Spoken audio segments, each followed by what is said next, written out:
राम राम राम।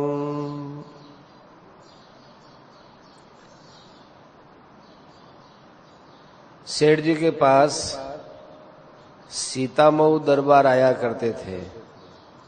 सीतामऊ है मध्य प्रदेश की एक स्टेट। वो बहुत अच्छे प्रश्न करते थे। उन्होंने प्रश्न किया, उनको राजा जी बोलते थे, राजा थे, कि अजपा जाप कैसे होता है। संतों की वाणी में आता है अजपा जाप, बिना जप किए हुए जप होना। तो सेठ जी उत्तर दे रहे हैं, अंतर धुन लागी रहे सहजा सुमरण जान। अंदर ही अंदर एक जप होता है। खूब गौर करके देखो तो कान को शब्द सुनाई देवे, कान बंद करके देखो।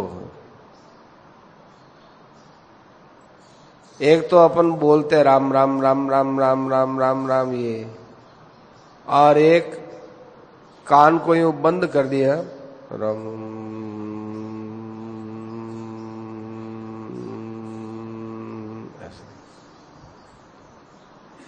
दूसरा है श्वास आता जाता रहे, उससे सोहम होता रहे। सांस खींचे तो सो निकलता तो हम।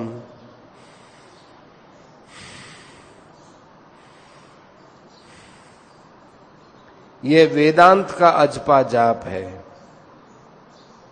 अनेक प्रकार की विधियां हैं। अपने कहने को मतलब तो यो है कि खूब गौर करके देखो,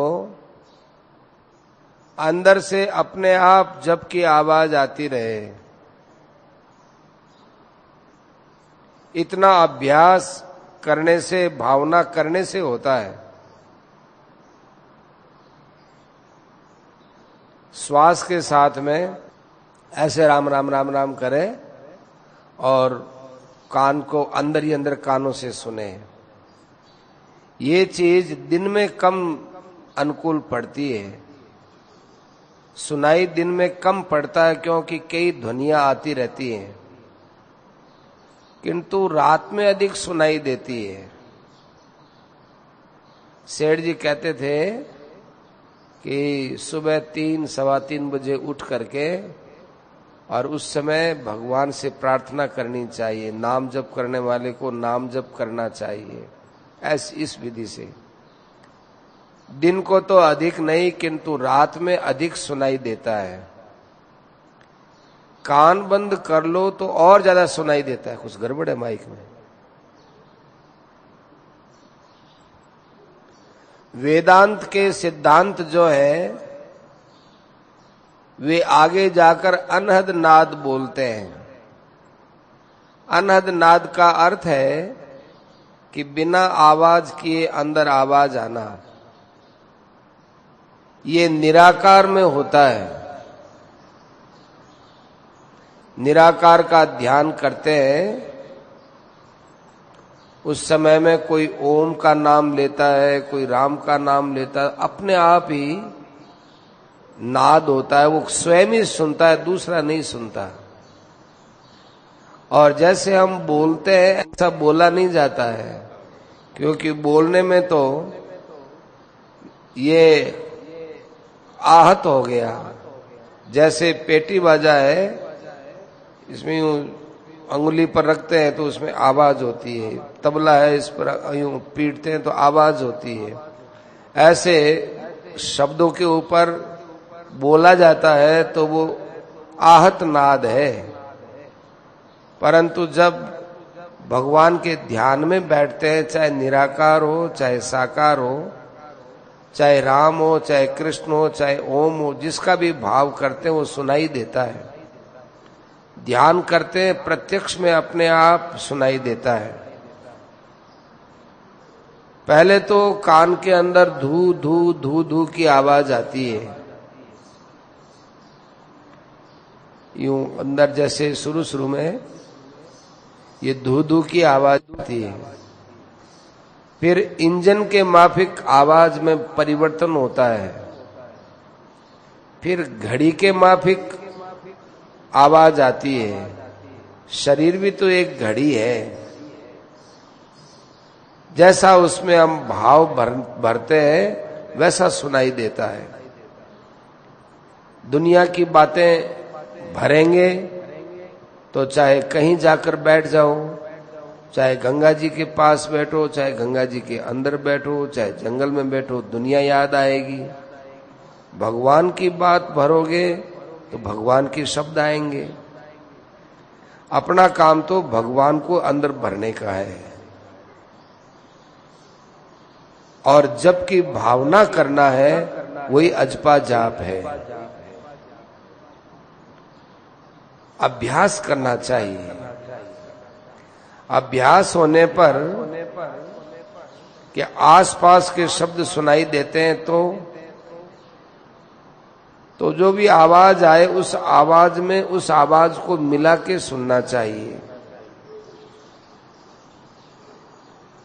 बताया था ना कि पहले धों धों की आवाज आती है, फिर इंजन जैसी, फिर घड़ी जैसी, ऐसे जो शब्द सुनाई देते हैं एक सेकंड में कई बार ऐसा होता है। इतनी देर में मुंह से राम राम राम राम राम राम कहें, उतने में कई शब्द अंदर ही अंदर प्रकट हो जाते हैं।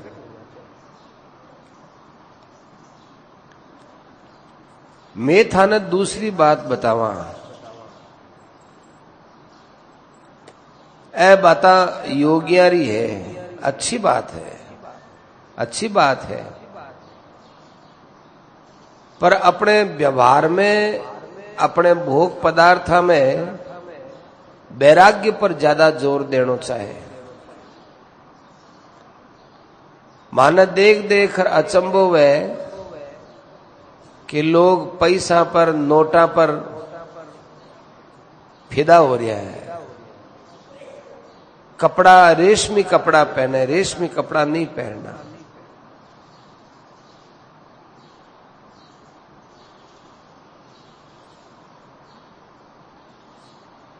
हमारी श्रद्धा भगवान में नहीं हो रही है। कभी कभी वैराग्य की बात करते हैं तो आदमी एक समय थोड़ा सा तो वैराग्य के लिए तैयार होता है, फिर वो देखता है कि चलो जल्दी भगवान नहीं मिले तो वो छोड़ देता है। किधर जाए, कहां जाए, 10 दिन घर में रहे, बंद हो गए, एक दिन दर्शन दे दिए कि भाई भगवान नहीं मिले तो अब छोड़ो, ऐसे बहुत हैं। धन भेड़ा करना हो तो भाई साधु चेला बनाओ, जिसको धन भेड़ा नहीं करना है वो साधु चेला थोड़ी बनाएगा। मैं तो गीता के अनुसार बात कहता हूं, चाहे कोई माने चाहे नहीं माने। अद्वेष्टा सर्वभूतानां मैत्रेय करुण एव च। किसी भी प्राणी के साथ द्वेष भाव नहीं रखना चाहिए। अपने अंदर सौहार्द का भाव रखना चाहिए, सबका प्रेमी होना चाहिए। किसी पर भी कोई संकट आए, दुखी हो तो उसके साथ दया का बर्ताव करना चाहिए। ममता से रहित होकर, अहंकार से रहित होकर सुख दुख में सम रहना चाहिए। ऐसा व्यक्ति भगवान को बहुत अच्छा लगता है। थोड़ी सी प्रतिकूल परिस्थिति में आदमी दुखी हो जाता है तो फिर वो भगवान को अच्छा नहीं लगता। भगवान कृपा करके थोड़ा सा सुख भेज देते हैं, उसमें वो सुखी हो जाता है। जैसे बच्चे का ज्यादा लाड करने पर बच्चा इतरा जाता है, ऐसे भगवान यदि सुख भेजते हैं तो हम इतरा जाते हैं। और इतरा हुआ बच्चा किसी को भी अच्छा नहीं लगता।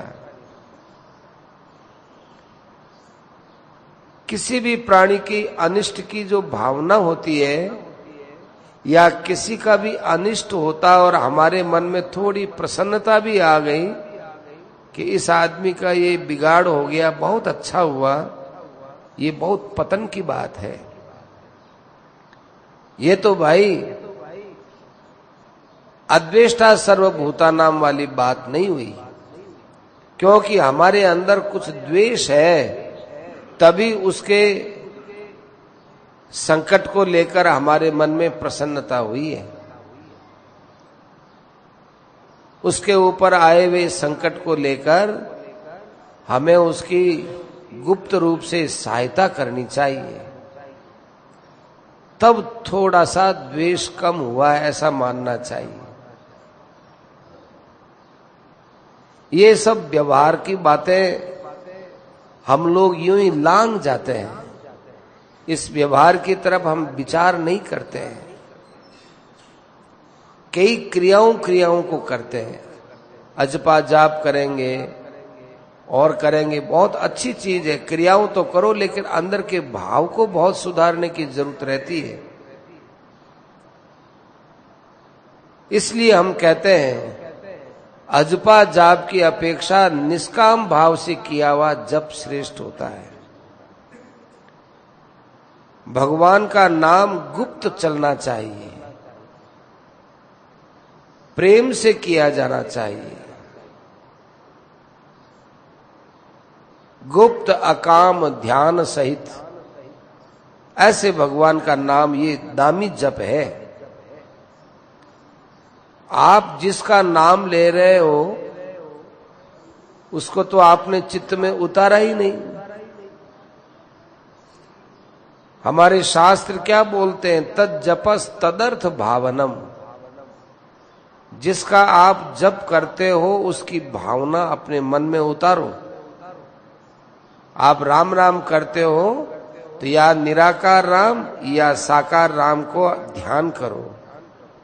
आप हरे राम राम राम हरे हरे, हरे कृष्ण करते हो तो किसी एक स्वरूप को सामने रखो। वो थोड़ा भी नाम जप होगा वो बहुत कीमती होगा। वैसे नाम की महिमा अपार है, परंतु स्वरूप चिंतन सहित लिया हुआ नाम, उसका तो कहना ही क्या है। शास्त्रों में तो उच्चारण किया हुए नाम की बड़ी महिमा है। आप तो अजपा जाप की बात करते हो, बहुत ऊंचा जाप है। भगवान ने तो यज्ञानाम जप यज्ञोस्मि,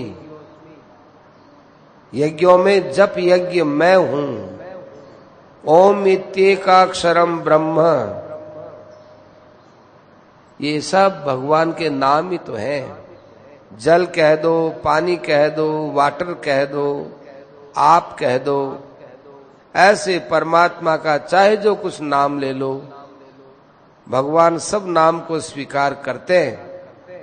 पर आपके अंदर निष्काम भाव और भगवान में प्रेम होना चाहिए।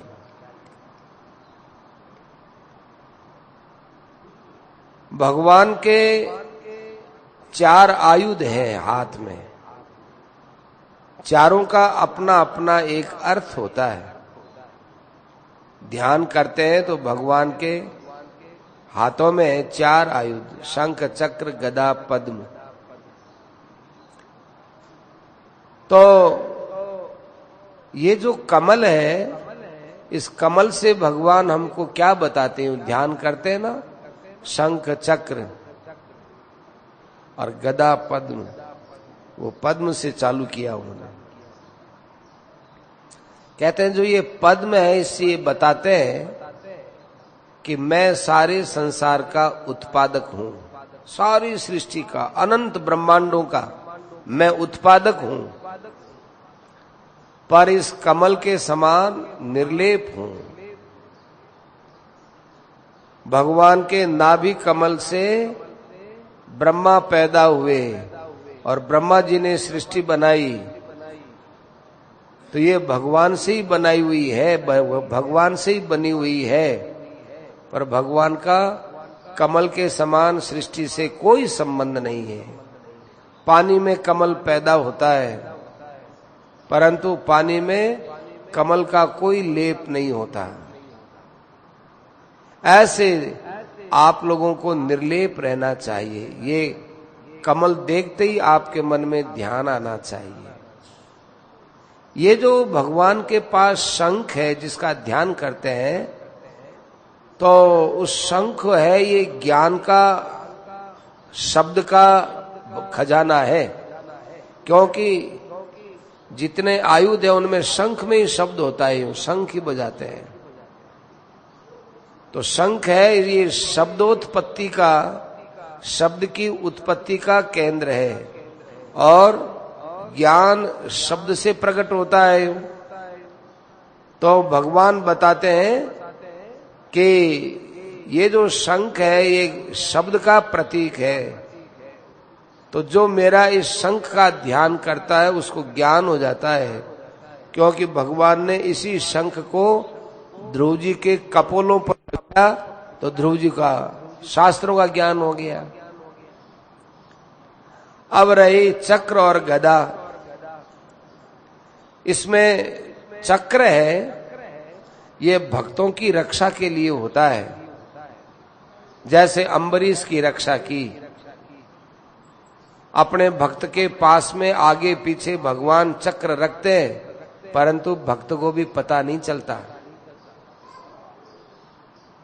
भक्त है उसको पता ही नहीं। कई ऐसे भक्त हुए जिनके ऊपर कई आफत आई, परंतु आफत कैसे टल गई भक्त को भी पता नहीं। तो उसका कारण यही था कि उनके पास में उनके आगे पीछे चक्र था। और ऐसे गदा है, गदा है, इसका सीधा प्रहार होता है तो दुष्टों का संहार करते हैं। तो इन चारों आयुधों से भगवान के प्रभाव की तरफ हमारा ध्यान जाना चाहिए। चक्र का स्मरण होते कि ओहो भगवान शरणागतों की रक्षा करने वाले हैं।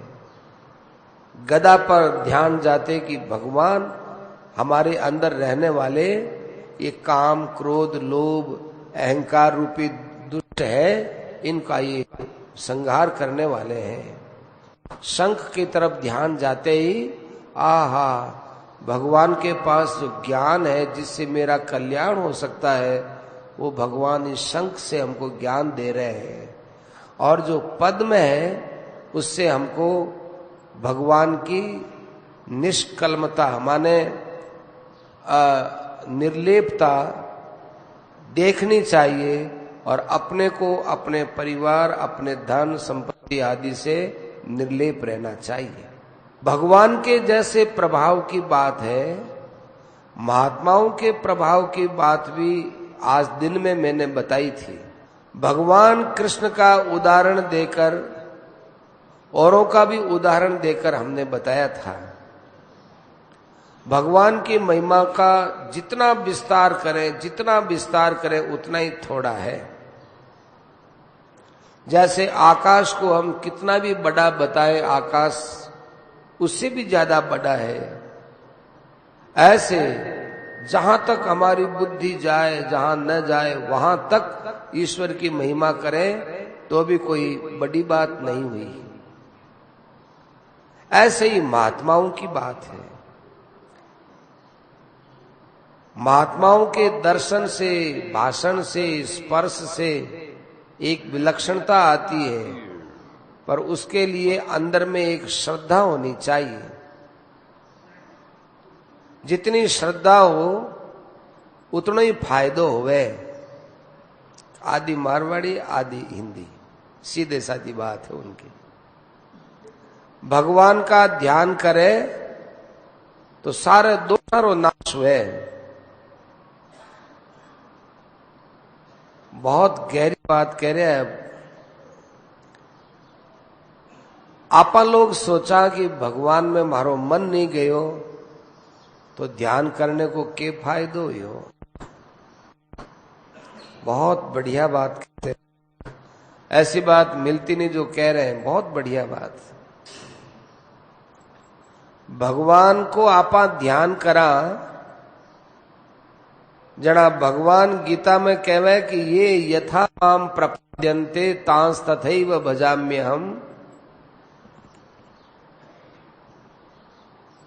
जो मेरा जिस भाव से ध्यान करता है मैं उसका उसी भाव से भजन करता हूं। ये यथा माम प्रपद्यन्ते तांस तथैव भजाम्य हम। तो आपा भगवान रो ध्यान करा, अपनी नीयत तो ध्यान करने की है, पर मन अठिन बठिन जावे तो जो ही आपा ध्यान करा त्यों ही भगवान आपनो ध्यान करनो चालू करे। तो आपनो मन तो अठिन बठिन जा सके, भगवान को भी मन जा सके कि तो आपा ने आ सोच और खुश होना चाहिए, आहा भगवान मारो ध्यान करे। आपा भगवान रो ध्यान करा जना भगवान आपनो ध्यान करे। बी टाइम भगवान आपने मन का नहीं देखे, अपनी नीयत का नहीं देखे। ओहो मारे जड़े आदमी रो भगवान के हृदय में स्थान हो गयो, अब के चिंता रही, अब के चिंता रही, कहना ही क्या है। इतना आनंद आना चाहिए कि भगवान का ध्यान करने में भाव श्रद्धा बढ़ जाए। अरे मां को ध्यान भगवान करे, कितनी विचित्र बात है। जैसे पितामह भीष्म, तो भीष्म पितामहरी प्रतिज्ञा ने राखण वास्ते भगवान चक्र उठा लियो, क्योंकि पितामह भीष्म भगवान के प्रेम में डूब गया, तो फिर भगवान पितामह भीष्म ने किया छोड़ सके। आपनो भगवान से स्पर्श हो गयो, भगवान का दर्शन हो गया, भगवान के हृदय में बैठ गया, कितनी बड़ी बात है। ये रोज भगवान को ध्यान करनो मां की दृष्टि में बहुत महत्व को साधन है, बहुत ऊंचो साधन है।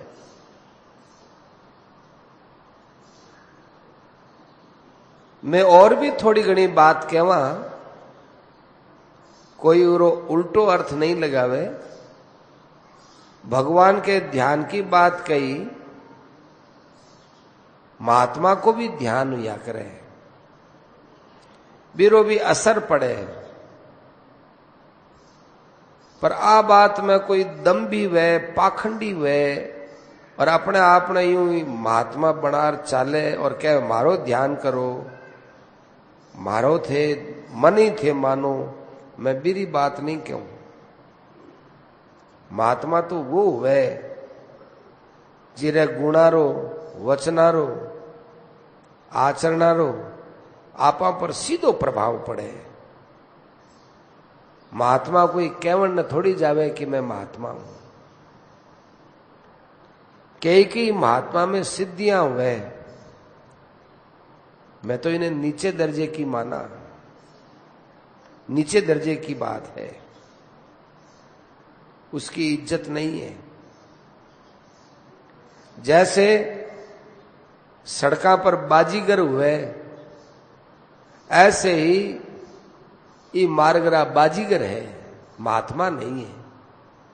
कोई ने शाप दे दे, कोई ने वरदान दे दे, कोई बाजीगर है। बेचारा भोला आदमी, भोली मातावा बहना ब्यारा फेर में पड़ जावे, ब्यारी करामात पर लट्टू हो जावे और ब्यारे कल्याण में बाधा पड़ जावे। महात्मा उच्च कोटि का वो होता है जिसके अंदर समता होती है। जितनी ज्यादा उसमें समता होती है वह उतना ही उच्च कोटि का महात्मा है। मां की तो आई कसौटी है। महात्मा होता है वो बेपरवाह होता है, कोई निंदा करो स्तुति करो कोई परवाह नहीं है। महात्मा वो होता है जिसके अंदर उपरति होती है, उपराम। वो दामी चीज है। स्वार्थ त्याग जितनो है उतनो उच्च कोटि को महात्मा है। एक एक लक्षण महात्मा का विचित्र है। महात्मा दया की तो मूर्ति है। आपा यदि सोचा कि आपा कठे हां, आपा महात्मा हां कि नहीं, तो आज सोचनी कि आपा में ईश्वर को प्रेम ज्यादा है कि संसार को प्रेम ज्यादा है। संसार को थोड़ो भी प्रेम है तो महात्मापणो नहीं है। उच्च कोटि को महात्मा वो है जिकर मां ईश्वर में ज्यादा प्रेम है। उच्च कोटि को महात्मा है, एकदम प्रत्यक्ष, अटल, कभी विचलित नहीं होवे, ऐसी बात है। महात्मा वो है जो भगवान के कारण से निर्भय रहवे, भगवान के ऊपर निर्भर रहवे। आ मेरे मायने ठोस भावना रहवे। बैराग्य तो इतो रहवे कि बिना देख दूसरा लोगों ने मन में बैराग्य पैदा हो जावे। मंगलनाथ जी महाराज मेरी मुद्रा, बैराग्य की मुद्रा देख करके बैराग्य वृत्ति जागृत हो जाती है। ऐसा बैराग्यवान एक महात्मा कन जावे तो महात्मा री वाणी में शांति,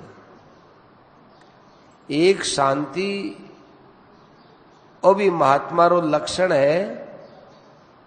वाणी, वाणी जो है बहुत विलक्षण शक्ति वाली हो जावे यदि ऐसो महात्मा हुए जिन मन में शांति है, राग द्वेष नहीं है, वैराग्य है। मेरी वाणी में इतनी शक्ति हुए, मेरी वाणी रो इतो प्रभाव पड़े और मेरी वाणी इतनी गंभीर हुए, इतनी प्रिय लागे कि सुनने वालों सोचे कि इसके अलावा कुछ नहीं है। इतनी भी वाणी रो प्रभाव पड़े। ऐसा महात्मा जठ बैठ जावे, वो स्थान तीर्थ के माफिक हो जावे, धर्म में पक्का रहवे। कितनी आफत आ जाओ बठू सिरके नहीं, रत्ती भर सिरके नहीं, सत्य बोले और ब्यारे आचरणारो प्रभाव कई हुई बात सु ज्यादा पड़े।